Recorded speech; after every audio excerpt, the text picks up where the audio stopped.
Hey guys,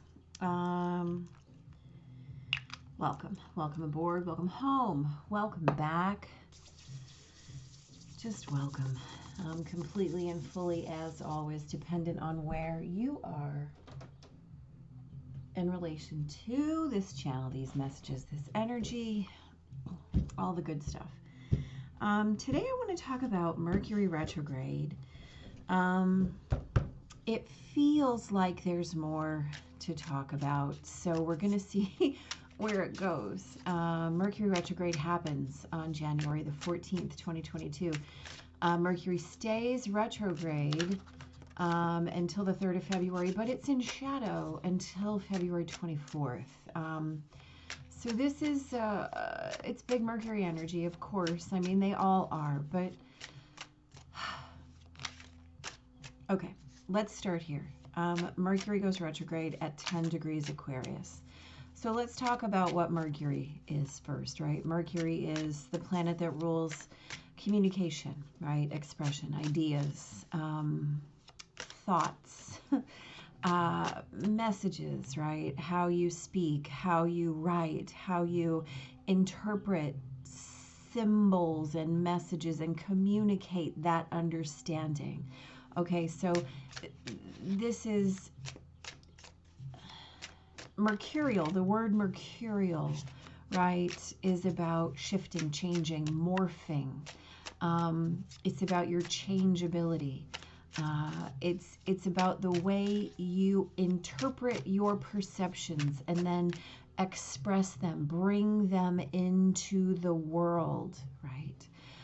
So this could be writing, learning, like I've said a million times. It can be anything, even interpretive dance, right? There's a really strong element of mind-body coordination, right? That is your mental process, right? How you bring things ethereal into the 3D. This is the domain of Mercury. There's a lot involved, right? It can be critical, right? It can be super clever. It can be ruthless. It can be really talkative and light. It can also be really hyper analytical. So the other thing that I want to talk about is that Mercury has to do with memory. Okay, so there is a concern. No, there is a potential for Mercury to be about pattern replication, right? Now, this is important because we're going to talk about Mercury moving retrograde in Aquarius. Okay, now Aquarius energy is about the collective. It's about humanity, right? It's very egalitarian. It's about equality. It's about wide interests, originality. It's the big picture. Mercury backs up into Capricorn, right? Capricorn being critical, perfection, utilitarian, function, focused, exacting, rigidity, order, right? Those feel very opposite. They're kind of not, right? Oh, hello, we got a couple, so we're going to take them both. Both Aquarius and Capricorn have an element of anti-sentimentality, right? Of being rational, of justifying, of being so in your mental process that you become dispassionate. There's a big distinction too that Aquarian energy is very unpredictable. And Capricorn energy is highly predictable, right? So there's a push-pull there. Now, both of, okay, so when Mercury goes retrograde, it is directly square Uranus in Taurus, okay? Now, we have been dealing with a Saturn-Uranus square all through 2021. It happens in 2022, but it's no longer exact, right? So that pressure of that square that we really felt through 2021 has shifted. And again, we talk about squares as having that dynamic tension, right? If you can master the points of the square, you can master and fluidly move through both energies. Now, Uranus in Taurus, squaring Mercury retrograde. Exactly, right? This is fixed sign energy. Fixed energy is about maintaining and stabilizing any situation, right? This is about maintaining homeostasis, maintaining status quo. This fixed sign energy is about recreating the status quo so that the balance of those energies is always maintained, right? So as we get into this Mercury retrograde, that happens exactly square Uranus and Taurus, which is about to go direct, y'all.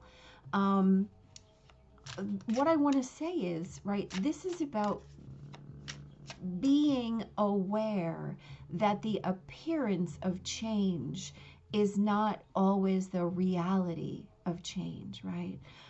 Aquarius energy is about beliefs and expectations about humanity or the collective. Taurus, about maintaining one's resources, the concept of value, wealth, worth, right? But both of these are asking us to look at what we believe about normalcy, about the status quo, about what is, right? And here's the thing. Uranus and Mercury in these fixed signs are trying to jolt us into awareness, trying to jolt us out of this fixed concept and become aware that maintaining the appearance of normalcy is a fallacy, right? That's an illusion. Let's talk a little bit about Saturn, right? Saturn is about control and authority and boundaries and limits and prudence, and shadows, maintaining an awareness of what you've left out. It's about practicality and discipline. It's about karma. It's about inhibition. Uranus, right, is about shift and change and evolution and revolution and intuition and nonconformity, right? It's about the desire for change. It's the spark of change in Taurus, sitting there going, are you sure that that's what change feels like, guys? Are you sure? Are you sure? Are you sure? Where's the actual paradigm, right? Where is the concept of what is expected versus what's expected, right? We're literally dealing with Capricorn energy and Taurus energy and Saturn energy, which is trying to anchor us into a status quo that might not be a real thing, right? As Mercury moves retrograde, Mars is squaring Neptune. And we have a 0-degree north node in Gemini. Again, Gemini, Mercury, energy, Quicksilver, dynamic, moving, moving, moving. And then we have Venus in Capricorn, right? Venus, the energy of 3D, sensuality, of how you create your life and your existence. There's a lot going on, right? And hello. Oh, thank you. We like that. Look at all these majors, dudes. We have had so many majors coming in lately. I really hope that we're paying attention, because this means real. This means big shifts, right? I want us to think back about these cycles that we've had with this Capricorn energy. This Capricorn energy has been dominating our big planets, right? Pluto, our social planets, Saturn and Jupiter, right?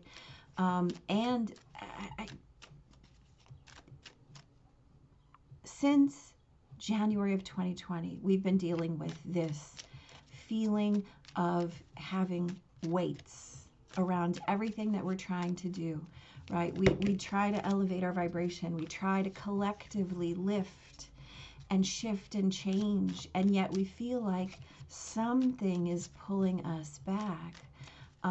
This is because we are tethered, right, to this concept of status quo, to this concept of getting back to normal, when what we're being asked to do right now is release the concept of normalcy, right?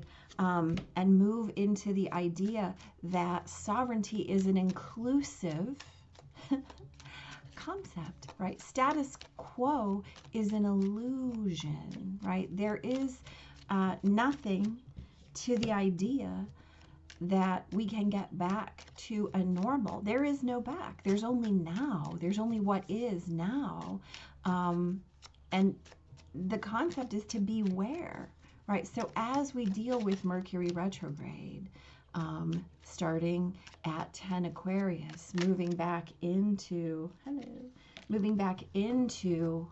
Capricorn, we're going to have the opportunity to examine our own beliefs, our own concepts of what is normal, what is expected, what is the status quo, right? How are we in expression of that? Are we expanding, or are we witnessing our own stagnation, right? And I say quite often, the only thing that loves stagnation is mosquitoes, right? Honestly.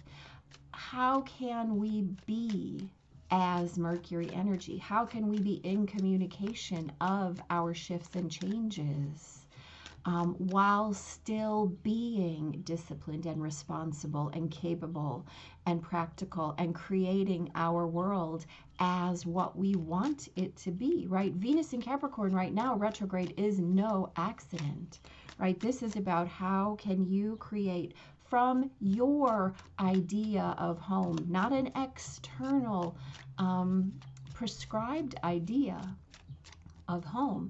And if that external idea is precluding what you know to be true in your heart, then you have to let it go. You have to have the courage to let it go, right? And that whole concept of detachment and rationalization and justification, that's a tool, right? That might allow you to rationalize the behavior, but it's not going to create the desired outcome in your heart and in your soul, right? Your mind is a beautiful thing. It's a brilliant tool. It's the way that we shape and understand and interact with our environment, but it is not the way that we create our feeling state. And our feeling state is the most important, right? Our feeling state is the way that we magnetize our reality. It is the way we experience everything around us. And so if our feeling state is being overridden constantly by our rational mind, what are we actually creating? We're creating more of the same thing that has gotten us exactly where we are, which is anti-emotional, over-rationalizing, hypercritical, dispassionate in our mental process, right? We cannot rely on our minds to create a satisfying reality. We cannot rely on our minds to create a satisfying reality. We cannot rely on our minds to create a satisfying reality. Your reality that will be satisfying is created by your heart. It's created by your soul, right? Venus is in this mix, retrograde right now, because we have to be aware that what we are, the way that we create our sense of home, is done by our heart, by our soul. Neptune in Pisces, right? Squaring Mars in Sag. Your experience is only as good as how it feels in your soul. Certainly you can learn through experience, right, of what you don't want, but the way that you create is what you do want, right? You can only rationalize and justify so much. The High Priestess, the Five of Wands. The High Priestess is all of that intuition, being amid the polarity, being the center of your own experience of every duality, good, bad, light, dark, happy, sad, right? All of those things are created in your perspective, in your point of view. Five of Wands. Five of Wands is about not engaging, right? It's about holding back. It's about not really entering the fray. So how are you keeping the world at bay? How are you keeping the world outside of you? That's a question only you can answer. We have Eight of Swords in the Tower. Eight of Swords is about being confined and constrained by your own beliefs. The Tower is about blowing that the hell up, right? So we have all of this. Oh, you know, I will say this too. When Mercury, when Mercury, at the very end, when Venus goes direct, Mercury in retrograde is conjunct Pluto at 26 degrees. 26 degrees, right? This is 26 Pluto, 26 Capricorn. I'm so sorry. All of these late Capricorn degrees are critical. They're all asking us to revisit what we've intended this whole last couple of years. Where's your head been for the last 2 years since, we're going to call it, well, let's call it especially since January of 2020. Where's your head been? What are you feeling bound by, captured by, right? What are you rationalizing? Where are you feeling dispassionate, right? And what that means is, where are you feeling separate from your passion, from your heart, from your soul? And what do you need to explode in order to heal that, in order to get closer, in order to destroy, right, the circle of bullshit that you have enslaved yourself to, right? This is anxiety. This is fear. This is being ruled by those places where you're afraid to change, where you're out of alignment with your intuition. This is about that being anti-emotional, over-rational, right? This is about where you're hypercritical, where you're being hyper-analytical. This is no secret that, right, this is how we become our highest and best self, is by blowing up anything that is out of alignment with that which we intuitively understand, and are get out of your own way, right? The Emperor and the Hermit. The Emperor, of course, this is, you know, big Saturn energy, big authority, big control, right? We talk about this as material security. We talk about this as practical 3D world business. But we know that we just had that big giant shift of social planet energy from Earth to air. How does this concept resonate in your heart, right? Is it the world, right? Are you in the world? Or are you of it, right? What's running you? Your material expectations or your search for truth and light? It's a great question. I can't answer it for you. Only you can answer it for you. But, right, this is an expectation-filled life. This is a life in anticipation. This is a dispassionate life. This is a life driven by inner light, inner heart, right? This is a life of expression of those things which are ineffable. Beware the appearance of shift and change without the reality of shift and change, right? Where's that out of alignment for you? Great question. We've got the Wheel of Fortune and we've got the Hanged Man. The Wheel of Fortune is that card of cycles, of shift, of change, of knowing that what is comes and goes, right? And I mean, hello, we are the same, right? Hanged Man is about being in suspension. It's about allowing for your own inner awareness, right? There's a lot of, there's the light. The light shines. Sorry, I got Coldplay in my head right there. Wow, let's stop that. But this is about knowing where you are in your journey. Look, we have Taurus, we have Aquarius. I can't make it up. I mean, I can't make it up, right?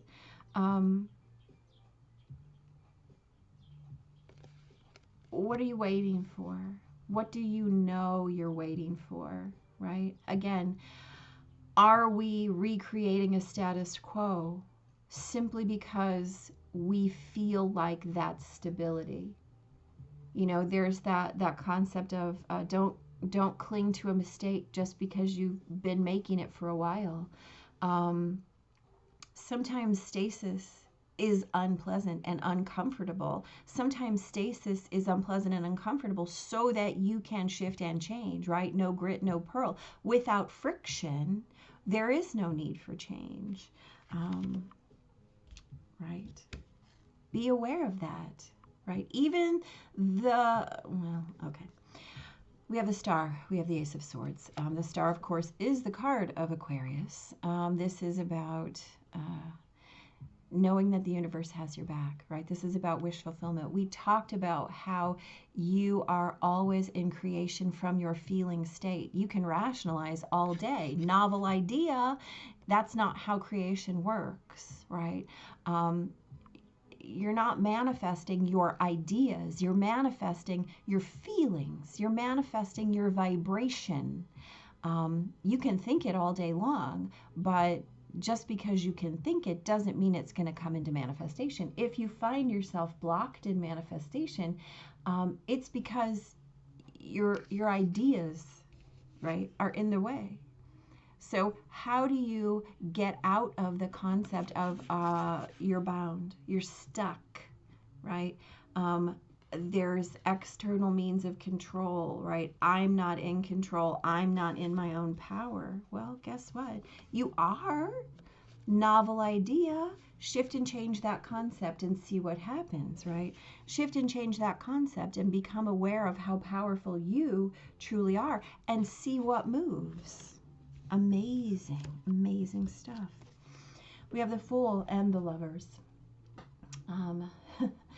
The Fool, of course, is a card of faith, right? It's about moving forward in faith, about knowing how you're going to get somewhere by your own power and having no idea what that might entail, but understanding that you're still moving, right? Lovers is about union. It's about divine blessing, right? We have so many majors here that we understand already that the universe is asking us to be in our divinity, in our inclusive sovereignty, to become one of many, right? The Lovers is that card of divine union, whether or not that is a love relationship, and we've got Venus in this mix, right?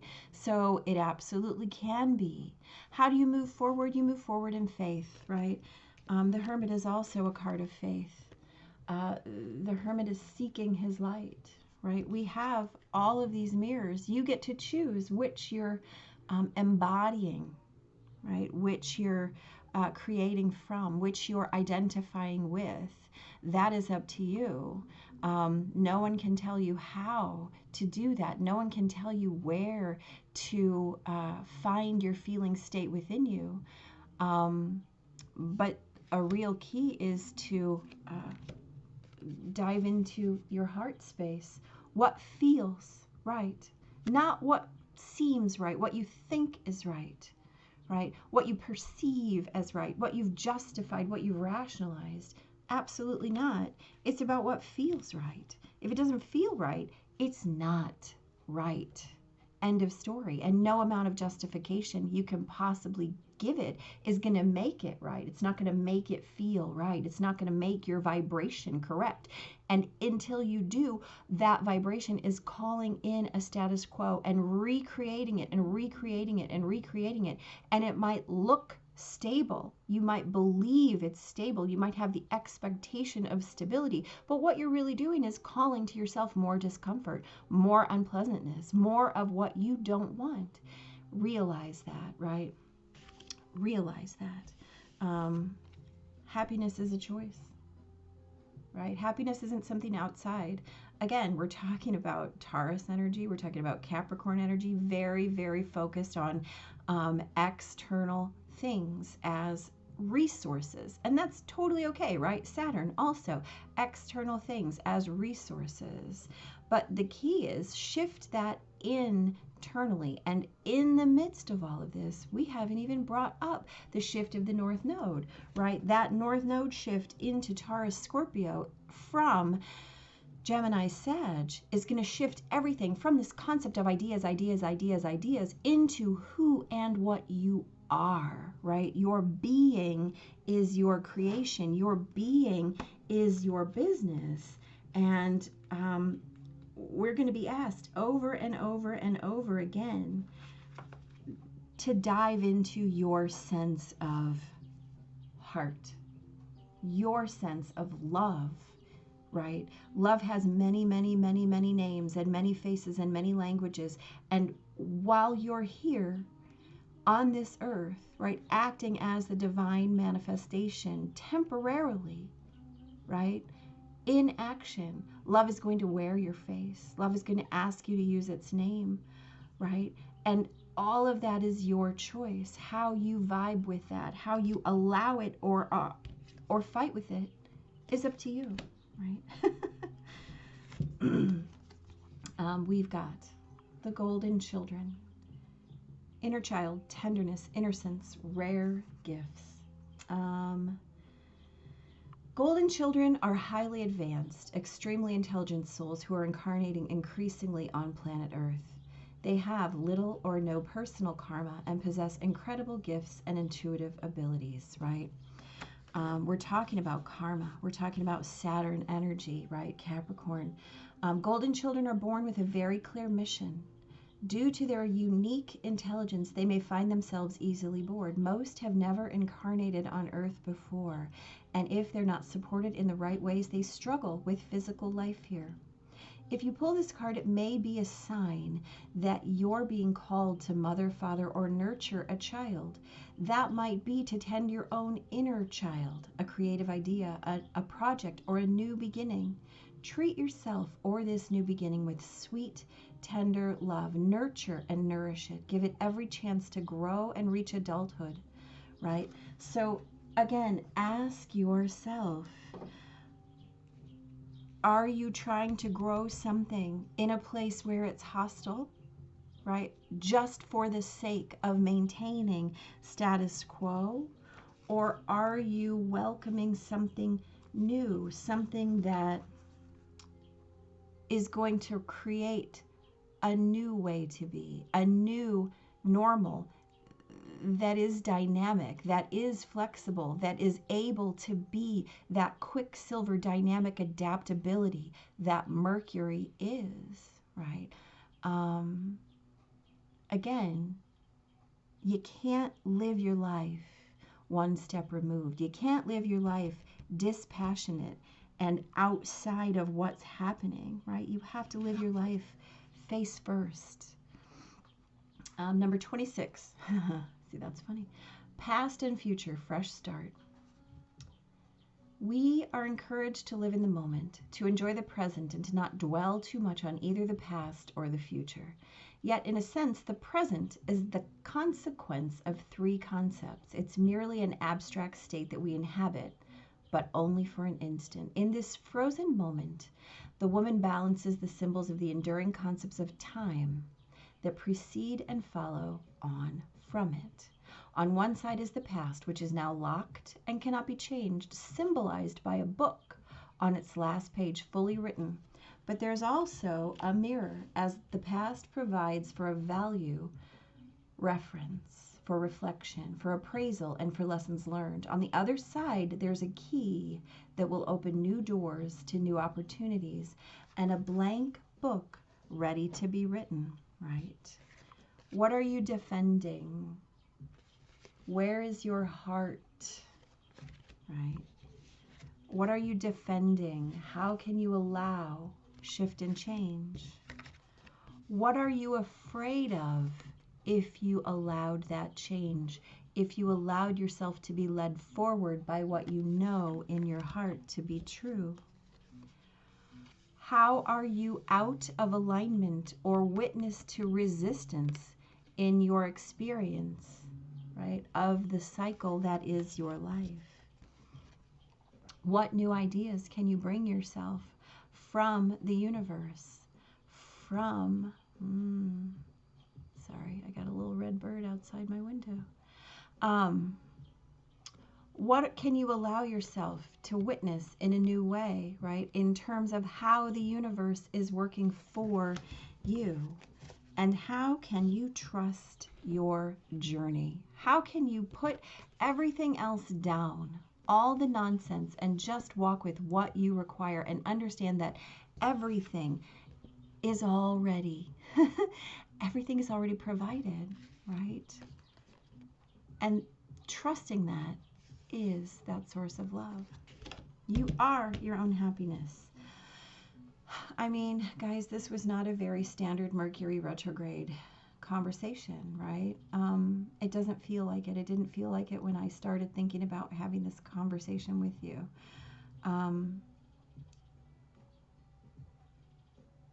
This is about finding your sovereignty within a system that is asking you to maintain something else, right? You don't have to be concerned with the appearance of change if you understand that the reality of change is simply changing yourself, right? Your beliefs and your expectations are your resources. And you don't have to justify that. You don't have to rationalize it. All you have to do is feel it, right? Be where you are. Be where you are. Feel your way through that. Feel your way, right? Find that source of presence. Find your point of view. Trust your point of view, right?